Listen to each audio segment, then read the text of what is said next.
तो hello everyone, कैसे आप सब। उम्मीद करता हूँ अच्छे होंगे। इससे पहले हम आर सर्किट और एल सर्किट को पढ़ चुके हैं। उम्मीद करता हूँ आपने उस लेक्चर को अच्छे तरीके से देख लिया होगा। एंड जितने भी बच्चे नए हैं उनको मैं बता दूँ, ये क्लास 12 फिजिक्स का चैप्टर नंबर 7 है और उसका लेक्चर नंबर 4 होने वाला है। इससे पहले हालांकि और भी लेक्चर हो चुके हैं, उनको भी काफ़ी अच्छे तरीके से हम पढ़ चुके हैं, है ना। अगर आपने उनको नहीं पढ़ा तो ये लेक्चर बिल्कुल भी समझ में नहीं आएगा। खासकर इससे जो पिछले वाला लेक्चर है, अगर आपने वो नहीं पढ़ा तो ये लेक्चर आपकी बिल्कुल भी समझ में नहीं आएगा, 1% समय में नहीं आएगा, क्योंकि 80% पोर्शन जो है हमारा पुराना रिवाइज होने वाला है इसके अंदर। तो उम्मीद करता हूँ कि आप उसको देखकर आए होंगे और थोड़ा सा फटाफट इस लेक्चर को कंप्लीट करने की कोशिश करेंगे। 20 या 30 मिनट के अंदर ये कंप्लीट हो जाएगा। ओके। और सॉरी कहना चाहूँगा, थोड़ा सा बैकग्राउंड में नॉइज आ रहा है, पीछे बैकग्राउंड में थोड़ी सी आवाज़ आ रही होगी, बिकॉज ऑफ कंस्ट्रक्शन का काम चल रहा है थोड़ा सा, उसके कारण यहाँ पर नॉइज आ रही है। अब थोड़ा सा पुराना रिवाइज करें।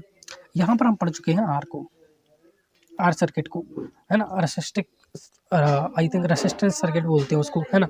उसके अंदर क्या होता था, इस तरीके से अपना प्रत्यावर्ती धारा का एक परपथ होता था और इसके अंदर एक प्योर रेसिस्टेंस को हम यहाँ पर ऐड कर दिया करते थे, राइट। तो ये आर परपथ हुआ करता था, आर सर्किट।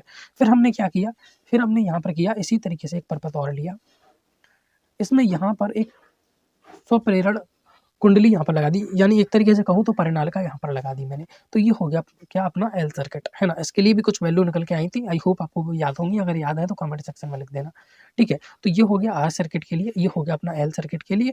अब आता है अपना किसके लिए, अब आता है अपना सी सर्किट के लिए, सी सर्किट। अब इसमें क्या होगा, इसमें देखो जैसे पहले था वैसे ही प्रत्यावर्ती धारा का एक वो होगा और यहाँ पर हम एक संधारित्र लगा देंगे, ठीक है।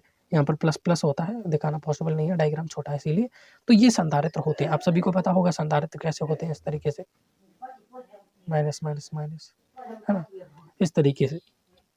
तो ये संधारित्र होते हैं। तो कुल मिलाकर कहूँ तो यहाँ पर जो हमारा होगा इस तरीके से सर्किट बनेगा, है ना।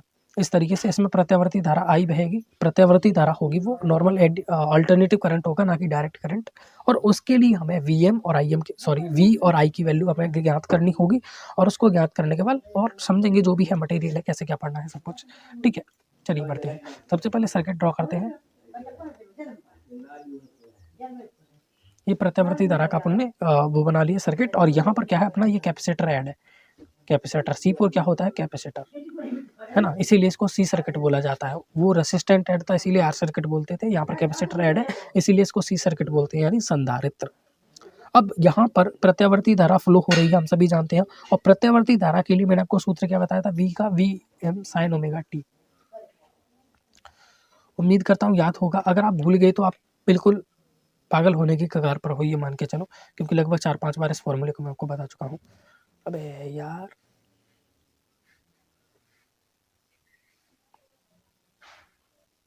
V equal to VM sin omega T, ये V की वैल्यू निकल के आ गई। अब अपने को निकालना है I की वैल्यू। I की वैल्यू क्या है निकालनी होती है जनरली, अगर आपको फेजर ग्राफ को ड्रॉ करना है तो आपको V और I दोनों की वैल्यू चाहिए। क्यों? क्योंकि हम फेजर ग्राफ में अकेले V की वैल्यू नहीं बनाते, हमें I की वैल्यू भी निकालनी होती है। क्यों? हमारी मर्जी हम नहीं बनाए तो आपके शायद मार्क्स नहीं आएंगे पूरे। उसके बाद आपको मार्क्स भी नहीं चाहिए तो वो आपकी मर्जी, ठीक है। नंबर चाहिए ना पेपर में, तो दोनों को सीखना होगा। V की तो VM sin ओमेगा टी होता है, प्रत्यावर्ती धारा के लिए हम जानते हैं प्रत्यावर्ती धारा का मान जो है परिवर्तित होता रहता है, यानी प्रत्यावर्ती धारा का मान एक सीक्वेंस में नहीं चलता, हम सभी जानते हैं सीक्वेंस में नहीं चलता। अब अगर मेरे को विद्युत धारा को ड्रॉ करना हो, विद्युत धारा को ड्रॉ करना हो तो डायरेक्ट इस तरीके से ड्रॉ कर दूंगा नॉर्मली, जो डायरेक्ट करंट जाता है, क्योंकि इसमें कोई भी परिवर्तन नहीं होता। प्रत्यावर्ती धारा कैसे फ्लो करती है, ऐसे ऐसे ऐसे ऐसे फ्लो करती है। मैंने आपको पिछले लेक्चर के अंदर डायग्राम भी बताया था, है ना, जो शुरू कर रहा था, पहले 0 हो गई, फिर 0 हो गई, फिर 0 हो गई, फिर यहाँ से घट गई, है ना, यानी विपरीत दिशा में प्रवाहित होने लगी, फिर आगे प्रवाहित होने लगी ऐसे, फिर विपरीत दिशा में ऐसे प्रवाहित होने लगी, है ना। और इसी चीज़ को दर्शाने के लिए, इसी चीज़ को समझने के लिए कि प्रत्यावर्ती धारा किस तरीके से फ्लो हो रही है, कितने समय बाद 0 हो रही है, किस तरीके का अंतराल ले रही है, ये सब जानने के लिए हम फेजर ग्राफ बनाते हैं। क्या बनाते हैं? फेजर ग्राफ बनाते हैं। अब आपके मन में डाउट आ रहा होगा कि ये तो चलो ठीक है, हम जानते हैं कि ये धारा का मान शो करता है, ये तो ठीक है, हम इसको क्यों बनाते हैं? जैसे आप फेजर ग्राफ बोल रहे थे ना, जैसे आपने फेजर ग्राफ बोला था पिछले लेक्चर के अंदर, ये इस तरीके से ऐसे V इक्वल टू क्या है, VM sin ओमेगा टी है कि नहीं। यहाँ पर ओमेगा टी कला है तो यहाँ पर ये ओमेगा टी कला होती थी, यहाँ पर VM मैक्सिमम वैल्यू है तो यहाँ पर ये VM मैक्सिमम वैल्यू होती थी।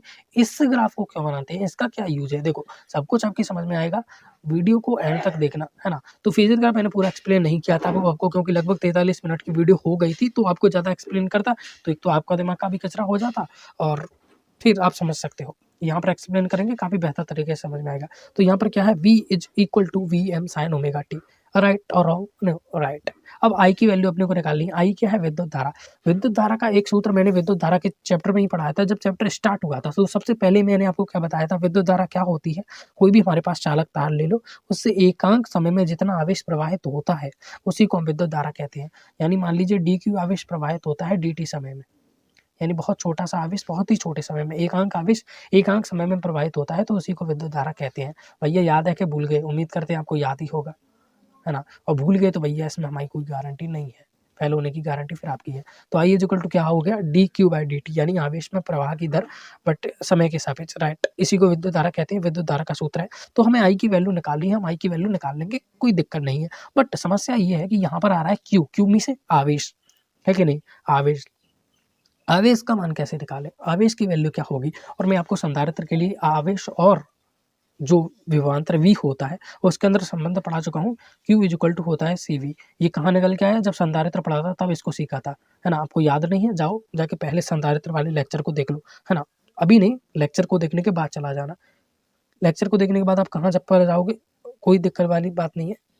आपको जस्ट डिस्क्रिप्शन में जाना, डिस्क्रिप्शन में आपको लिंक देखने को मिल जाएगी उस चैप्टर की, चैप्टर नंबर 3 के अंदर ही पढ़ाया था आई थिंक कैपेसिटर को आपको।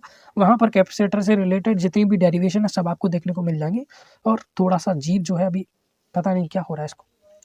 Q is equal to C B. अभी गला थोड़ा सा मेरा बैठा हुआ है, खराब है, तो आपको आवाज़ भी उस लेवल की नहीं आ रही होगी, बट थोड़ा सा मैनेज कर लो, ओके। तो Q is equal to C B निकल के आ गया अपना।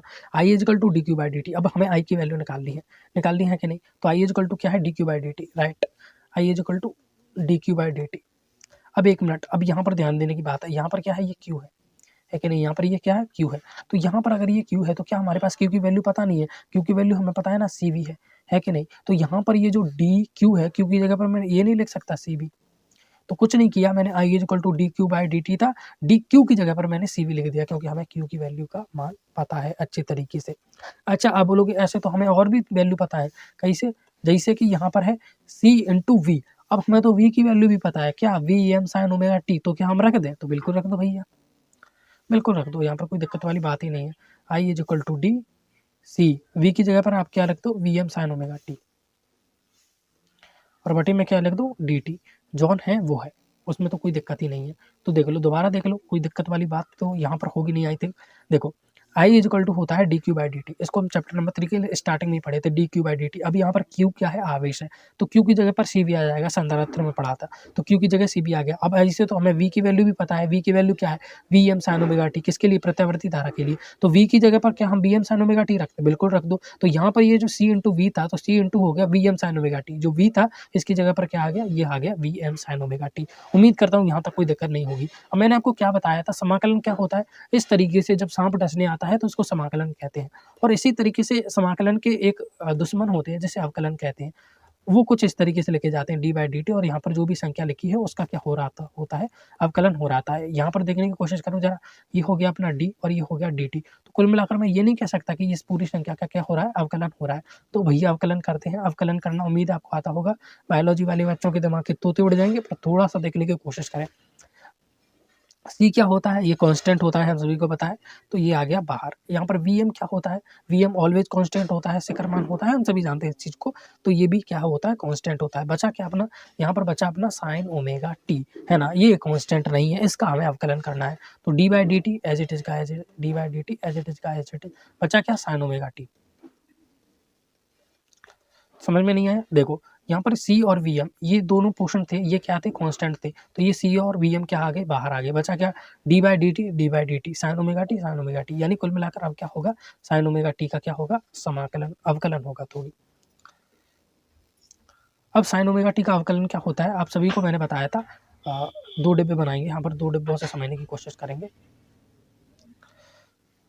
साइन का अवकलन क्या होता है, कॉस होता है, और कॉस का अवकलन क्या होता है, साइन होता है। मैंने आपको पहले ही बताया था, दोबारा रिवाइज करा रहा हूँ बायोलॉजी वाले बच्चों के लिए, ठीक है, पूर्व बायोलॉजी वाले बच्चों के लिए। समाकलन करोगे तो साइन का कॉस होगा और कॉस का क्या होगा, साइन होगा। ये प्रथा परसों से चली आ रही है। साइन का अवकलन कॉस होता है, कॉस का साइन होता है, साइन का समाकलन भी कॉस होता है और कॉस का साइन होता है। अब इसमें वो कौन सी बात है कि ये एक दूसरे के कट्टर दुश्मन है? वो बात ये है कि जब साइन का आप अवकलन करोगे तो कॉस हो जाएगा, कोई चिन्ह में परिवर्तन नहीं आएगा, लेकिन जैसे ही आप समाकलन करते हो साइन का तो कॉस नेगेटिव हो जाता है। दोबारा ध्यान दो, साइन का अवकलन कॉस होता है, लेकिन साइन का समाकलन माइनस के कॉस होता है। साइन का अवकलन कॉस, साइन का समाकलन माइनस के कॉस। अब कॉस का अवकलन साइन करोगे तो ये नेगेटिव आता है, जबकि ये नहीं आता। तो देखो, साइन का अवकलन करते हो तो कॉस आता है पॉजिटिव के, लेकिन अगर आप कॉस का अवकलन करते हो तो साइन आएगा लेकिन नेगेटिव के। यानी अवकलन के अंदर अगर साइन को कॉस में कन्वर्ट करते हो तो चिन्ह में कोई परिवर्तन नहीं होगा, लेकिन कॉस को साइन में कन्वर्ट करते हो तो साइन नेगेटिव का आ जाएगा, है कि नहीं? है ना? समाकलन करते हो तो साइन कॉस में कर दो, कोई दिक्कत वाली बात ही नहीं है, लेकिन माइनस का चिन्ह आएगा। जबकि कॉस का साइन में करोगे तो कोई दिक्कत नहीं है। यहाँ पर कॉस का साइन में करोगे तो माइनस आएगा, यहाँ पर कॉस का साइन में करोगे तो कोई चिन्ह में परिवर्तन नहीं, यहाँ पर साइन का कॉस में करोगे तो कोई चिन्ह में परिवर्तन नहीं, लेकिन समाकलन में माइनस आएगा। यानी अवकलन में जहाँ पर माइनस नहीं आता, जैसे साइन का कॉस करने में, तो यहाँ पर माइनस नहीं आता, समाकलन में आता है। साइन का कॉस करोगे तो माइनस आता है, जबकि अवकलन में अगर आप कॉस का साइन करते हो तो नेगेटिव आता है, जबकि समाकलन में वो नहीं आता। तो ये एक दूसरे के विपरीत चलते हैं। इसके अलावा एक और फैक्टर है, जैसे यहाँ पर है साइन, मान लीजिए ओमेगा टी है, मान के चलिए ओमेगा टी है, तो यहाँ पर ये जो ओमेगा क्या है, कांस्टेंट राशि है ना? मान लीजिए कांस्टेंट राशि है, तो साइन का अवकलन करोगे तो क्या होता है, वही कॉस ओमेगा टी। मैंने आपको क्या बताया, और अवकलन करने पर चिन्ह नेगेटिव भी नहीं आता, लेकिन जो ये ओमेगा है ये आगे गुणित में आ जाता है, ये जो कांस्टेंट राशि है आगे गुणित में आ जाती है। जबकि आप साइन ओमेगा टी का समाकलन करोगे, इस तरीके से समाकलन करोगे, है ना? इस तरीके से समाकलन होता है, पिछले लेक्चर के अंदर खूब किया है। तो यहाँ पर साइन का क्या हो जाएगा, कॉस हो जाएगा, साइन ओमेगा टी का कॉस ओमेगा टी हो जाएगा। लेकिन अब साइन ओमेगा टी का कॉस ओमेगा टी अवकलन हो गया था, कोई दिक्कत नहीं हुई थी, लेकिन समाकलन करोगे तो चिन्ह नेगेटिव आ जाएगा, जो कि साइन में नहीं आया था। फिर यहाँ पर जो कांस्टेंट राशि है उससे गुणा होता है, ओमेगा से गुणा हो गया, तो यहाँ पर भी कांस्टेंट राशि ओमेगा है, यहाँ पर ओमेगा से भाग होगा, ये होता है। तो साइन ओमेगा टी का समाकलन क्या होगा, omega into cos omega T, है ना? तो यहाँ पर साइन ओमेगा टी का अवकलन क्या होगा, अवकलन ही निकालना है ना अपने को, डी बाई डी टी में से अवकलन। तो यहाँ पर हो जाएगा सी इंटू वी एम, साइन का क्या हो जाएगा, कॉस अवकलन, है ना? और अवकलन में जो कांस्टेंट है उसका आगे इस तरीके से मल्टीप्लाई हो जाता है, जबकि समाकलन में भाग लगता है। तो आई इज इक्वल टू क्या निकल के आ गया, c v m omega into cos omega T. अब यहाँ पर क्या है, c v m into omega, है कि नहीं? इसको मैं आई एम मान लेता हूँ, cos omega T, I is equal to I am cos omega T. अब इसको हमें साइन में भी कन्वर्ट करना होता है, तो इसको मैं लिख सकता हूँ i is equal to I m sine pi by two plus k omega T, है ना? अब ये कैसे आ गया, देखो आपने 10वीं क्लास में पढ़ा नहीं है कि साइन 90 प्लस के theta is equal to cos theta, sine 90 degree minus के थीटा भी कॉस थीटा होता है, लेकिन साइन 90 डिग्री प्लस के थीटा भी कॉस थीटा होता है। ये दोनों ही सूत्र सही है, लेकिन माइनस वाले से आपको ग्राफ बनाने में दिक्कत आएगी, इसीलिए मैंने प्लस वाला बता दिया। हालांकि माइनस वाले से भी ग्राफ बन जाता है, प्रैक्टिस करके देख लेना, घर बन जाए तो ठीक बात है, वरना किसी लेक्चर के अंदर मैं बता दूंगा आपको।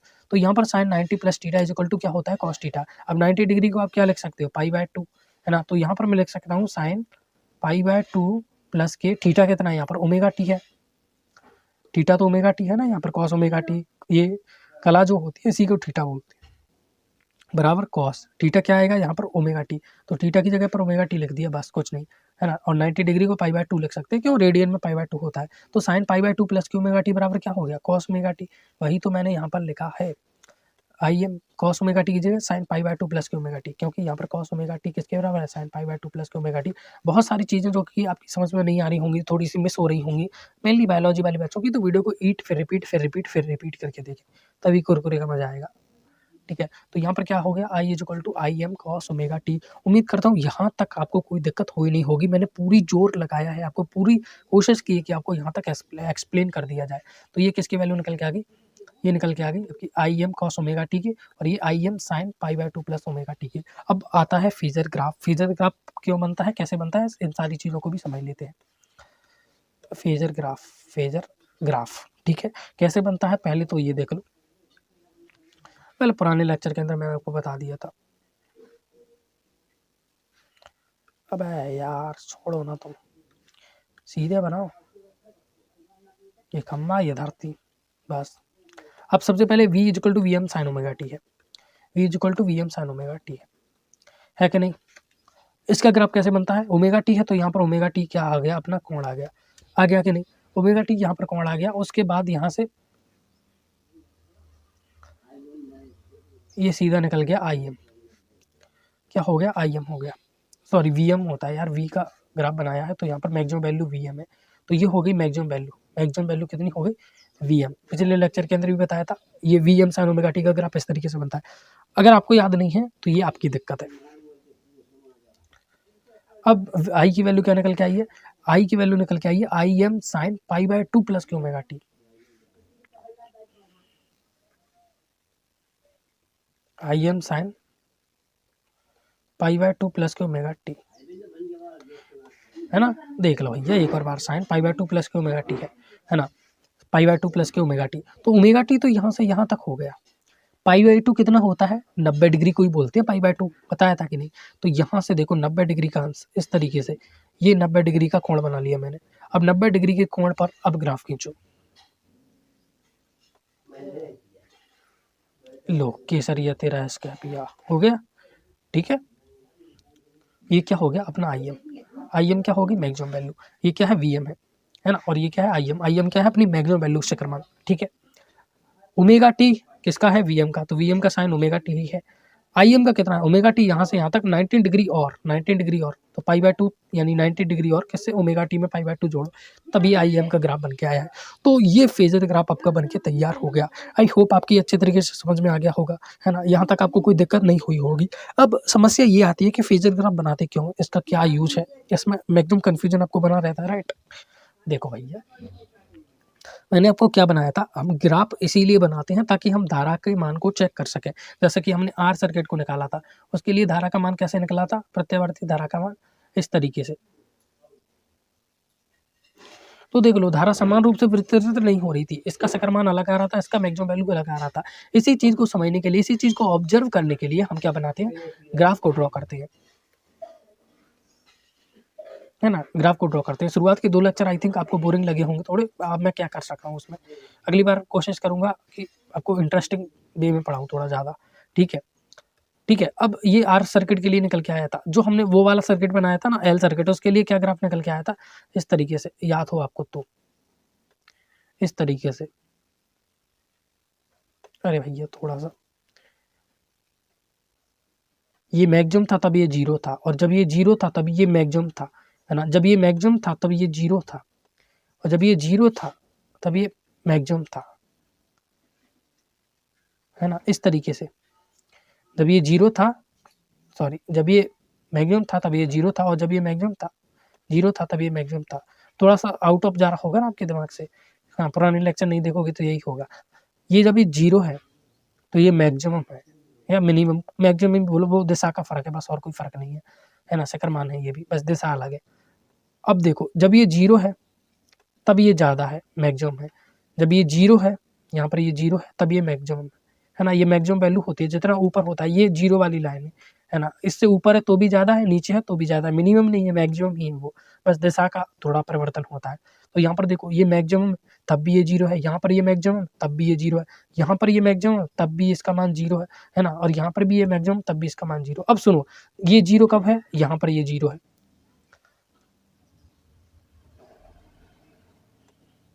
देखो यहाँ पर ये जीरो है, ठीक है, यहाँ पर जब ये जीरो है तब इसकी वैल्यू मैक्सिमम, यहाँ पर ये जीरो है तब इसकी वैल्यू मैक्सिमम, यहाँ पर ये जीरो है तब जो है इसकी वैल्यू मैक्सिमम, और यहाँ पर जब ये जीरो है तो इसके, यानी कुल मिलाकर हमें लगता है प्रत्यावर्ती धारा का यहाँ पर ग्राफ सीधा आ रहा होगा, लेकिन वास्तविकता में ऐसा नहीं है। वास्तविकता में सर्किट के अंदर कुछ और ही तरीके से धारा का प्रवाह आ रहा हो रहा है, और धारा की दिशा अलग आ रही है।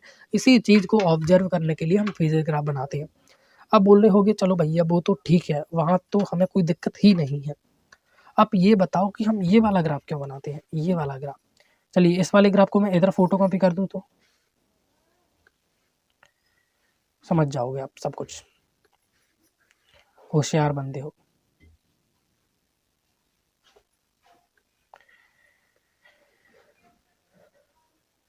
ये किसका ग्राफ बन गया, ये बन गया वी एम का, कोण हो गया omega T, right. Pi by 2 plus omega T पर ये आई एम का ग्राफ है इधर की ओर, जरा देखो होगा,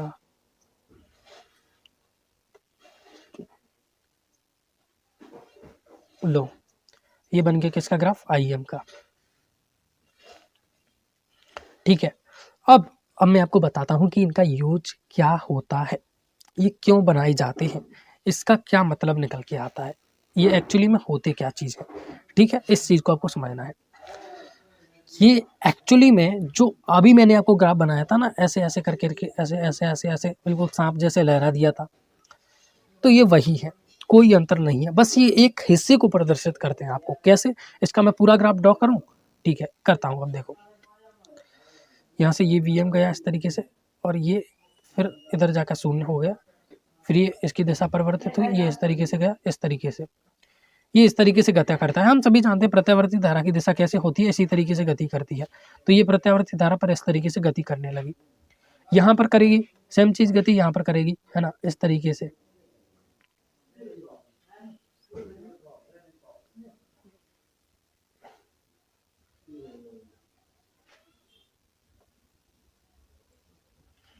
ये ग्राफ बन गए, देख लो, ये वो तिरछी मिर्ची ग्राफ अभी मैंने आपको बनाए थे ना, तिरछी मिर्ची ग्राफ, ये देखो, ये बन गए। थोड़ा सा रुको जरा, 2 मिनट के लिए सब्र करो भैया। ये यहाँ से देखो, ये वही तिरछे मिर्ची ग्राफ है। तो ये तिरछे मिर्चे ग्राफ कुछ अलग नहीं है, उनके एकांक हिस्से को ही अपन क्या कहते हैं, उनका जो एक छोटा सा हिस्सा होता है उसी को क्या कहा जाता है, उसी को फेजर ग्राफ बोला जाता है। यानी कि ये भी फेजर ग्राफ ही है, ये बस इसका छोटा सा हिस्सा है। अब देखो, और भी अच्छे तरीके से आपको एक्सप्लेन करूंगा मैं, चिंता ना करो। अब यहाँ पर मेरे को 2 ग्राफ ड्रॉ कर लेने, तो सारी चीजें आपको एक्सप्लेन कर दूंगा मैं अच्छे तरीके से। थोड़ा सा समय लगेगा, आप एंजॉय कीजिए।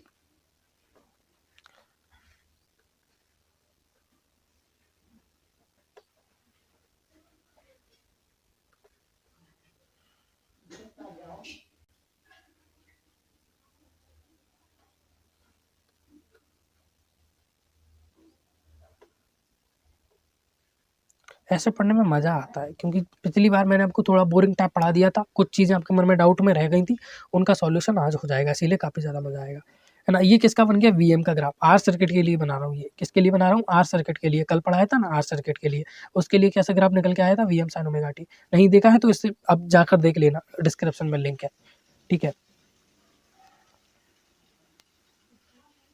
ना।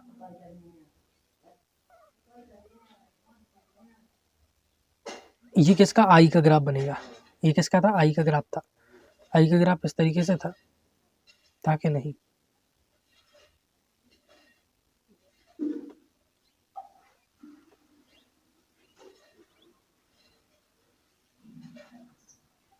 था कि नहीं, है ना। ये इस तरीके से ग्राफ बना था, यहाँ तक आपको कोई दिक्कत नहीं होगी। अगर आपको नहीं याद है तो जाकर दोबारा देख लेना लेक्चर को, ठीक है। अब इसके एक हिस्से को जूम करो, इस हिस्से को जूम करो, है ना, और इस हिस्से को मैं यहाँ पर मार्क करूंगा, ये कर दिया मार्क, ठीक है। ये क्या है, ये शिखर मान है किसका, IM का, राइट। और ये किसका है, ये है VM का, है ना, VM का। ओके, यहाँ तक आपको कोई दिक्कत नहीं है। यहाँ पर भी ओमेगा टी कौन बन रहा है, दोनों यहीं से निकल रहे हैं, तो दोनों में क्या बन रहा है, ओमेगा टी कौन बन रहा है ना। यहाँ तक आपको कोई प्रॉब्लम नहीं है, दोनों में ही ओमेगा टी कौन बनेगा। तो ये वाला जो ग्राफ बन रहा है, देखो, ये इस तरीके से, ये इस तरीके से, और दोनों में क्या है, वैल्यू इस तरीके से निकल रही है, ओमेगा टी का कौन है ना, दोनों में ही इस तरीके से निकल रही है, ओमेगा टी का कौन है ना। बस फर्क सिर्फ कितना है, ये जो है छोटा है, IM जो है यहाँ पर छोटा है, यहाँ पर रह गया, और VM जो है थोड़ा सा बड़ा है, तो ये थोड़ा सा ऊपर पहुंच गया। और देख लो, सेम टू सेम ग्राफ आपका फेजर ग्राफ निकल के आया था। अगर आप नोटिस करोगे तो आर सर्किट के अंदर जाकर अभी देख लो, है ना। ये तो आर सर्किट कोई अलग चीज नहीं है, आर सर्किट यही है। अब देखो, एल सर्किट के लिए देख लो जरा, एल सर्किट के लिए ग्राफ किस तरीके से निकल के आया था, एल सर्किट के लिए ग्राफ किस तरीके से निकल के आया था। मैं आपको A to Z चीज समझा रहा हूँ, बस आपको बशर्ते ध्यान से देखना होगा। एल सर्किट के लिए ग्राफ कुछ इस तरीके से निकल के आया था।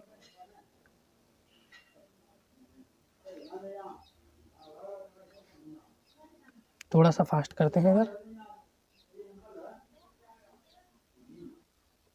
ओके ओके ओके ओके, ठीक है, इस तरीके से।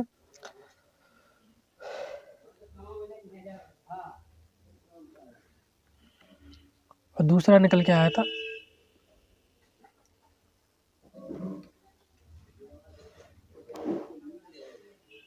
अगर आपको ठीक तरीके से याद हो तो इस तरीके का।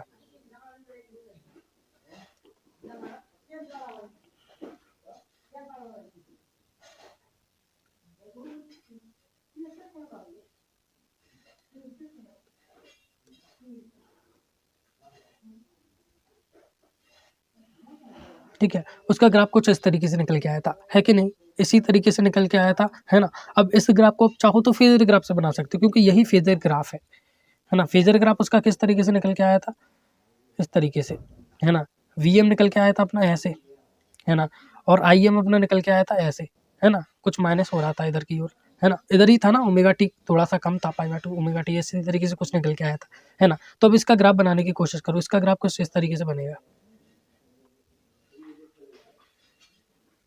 और इसका ग्राफ कुछ इस तरीके से।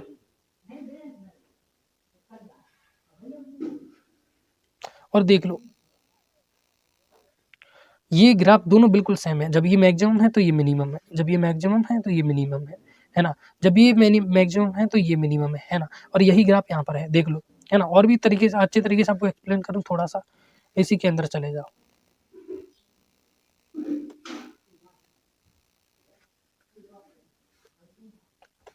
इतने हिस्से को ले लो, सॉरी थोड़ा-सा।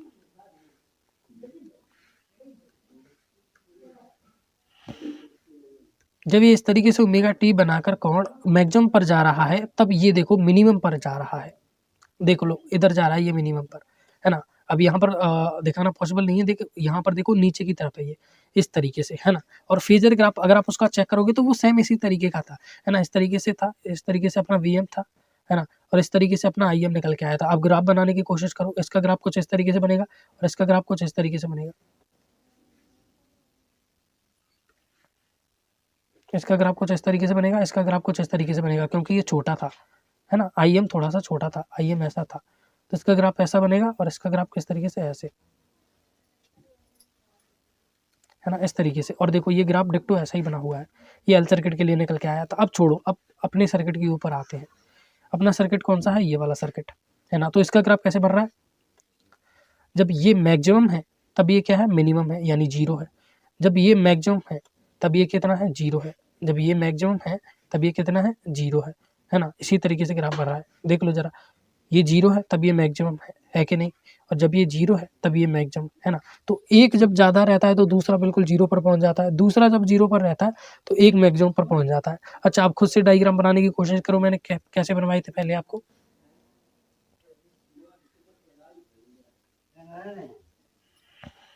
वीएम का कैसे ग्राफ बनता है? इस तरीके से बनता है कि नहीं? इसे बनाने में तो कोई दिक्कत नहीं आएगी। आईएम का बनाओ, आईएम कैसा बनेगा? आई का graph, i m sine pi plus q omega t, यही निकल के आया है ना? अब वैल्यू पुट करके देखो, सबसे पहले 0 पर, फिर पाई/2 पर, फिर पाई पर, फिर 3 पाई/2 पर, है ना? फिर 2 पाई पर। ये सभी चीज़ें तभी समझ में आएंगी, पिछला लेक्चर देखा होगा आपका, है ना? अगर आप ओमेगा टी की जगह पर 0 रखते हो तो क्या आता है? आईएम साइन पाई/2, क्योंकि ओमेगा टी तो 0 हो गया। साइन पाई/2 की वैल्यू कितनी होती है? 1 होती है, तो क्या आएगा? आईएम इंटू साइन पाई/2 कितना हो जाएगा? 1। तो यहाँ पर क्या निकल के आएगा? आईएम। यानी जब ये 0 है तब वैल्यू कितनी निकल के आई है? आईएम निकल के आई है। एम आई राइट? अब यहाँ पर रख दो पाई/2, तो ये ओमेगा टी की जगह पर पाई/2 रखोगे तो पाई/2 पहले से ही है, तो पाई/2 और पाई/2 कितने हो जाएंगे? पाई हो जाएंगे। और साइन पाई की वैल्यू कितनी होती है? 0, तो यहाँ पर आई की वैल्यू क्या आ जाएगी? 0। फिर पाई पर देखोगे तो पाई पर कितना हो जाएगा? 3 पाई/2, पाई और पाई/2 कितना होगा? 3 पाई/2। और साइन 3 पाई/2 की वैल्यू कितनी होती है? -1, तो यहाँ पर आई कितना आ जाएगा? माइनस के आईएम, है ना? उसके बाद 3 पाई/2 रखोगे तो ये 2 पाई हो जाएगा, पाई/2 और जोड़ दोगे तो ये कितना हो जाएगा? अपना 0 हो जाएगा। तो गाड़ी किस तरीके से बढ़ रही है? पहले आईएम, फिर 0, फिर माइनस के आईएम, फिर 0, फिर प्लस के आईएम आएगा, फिर 0 आएगा, फिर माइनस के आईएम आएगा, ऐसे आगे बढ़ाते चले जाओ। तो पहले प्लस का है, फिर 0 है, फिर माइनस का है, फिर 0 है, फिर प्लस का है, फिर 0 है। इस तरीके से इसका ग्राफ बढ़ रहा है। तो इस तरीके से इसका ग्राफ ड्रॉ करके देखो यहाँ पर। पहले प्लस का है, जब ये 0 था तब ये कितना है? प्लस का है। फिर ये 0 हुआ, पहले प्लस का था, फिर 0 हुआ, फिर इस तरीके से माइनस का हो गया, है ना? फिर इस तरीके से 0 हो गया, है ना? फिर यहाँ पर देखो, फिर इस तरीके से, वाह यार, आइडेंटिफाई सिस्टम मस्त, धीरे धीरे चलाना सीख जाएंगे, है ना? तो इसका ग्राफ जो है इस तरीके से बन रहा है ये, है कि नहीं। और देखो यही ग्राफ तो मैंने उससे बनाया है खींच के उसको थोड़ा सा देख लो, जब ये मैक्सिमम है तब ये जीरो है, जब ये जीरो है तब ये मैक्सिमम है ना, सेम चीज़। तो इसको मैंने डेरिवेट किए बिना ही बना दिया, कैसे, फेजर ग्राफ को थोड़ा सा खींच के। तो यही कुल मिलाकर मैं आपको बताना चाहता था। और डेरिवेशन जो है वो तो आपको पूरी तरीके से समझ में आई गई होगी, उसमें तो कुछ समझने वाला ऐसा है नहीं। तो उम्मीद करता हूँ आपको आज का लेक्चर ऑफ फेजर ग्राफ क्या होता है, क्यों होता है, ये सब समझ में आ गया होगा। चलिए मिलता हूँ आपसे किसी अगली वीडियो के अंदर, तब तक के लिए गुड बाय। हाँ, अगर आपको नोट्स वगैरह चाहिए तो वो टेलीग्राम पर देखने को मिल जाएंगे। ओके।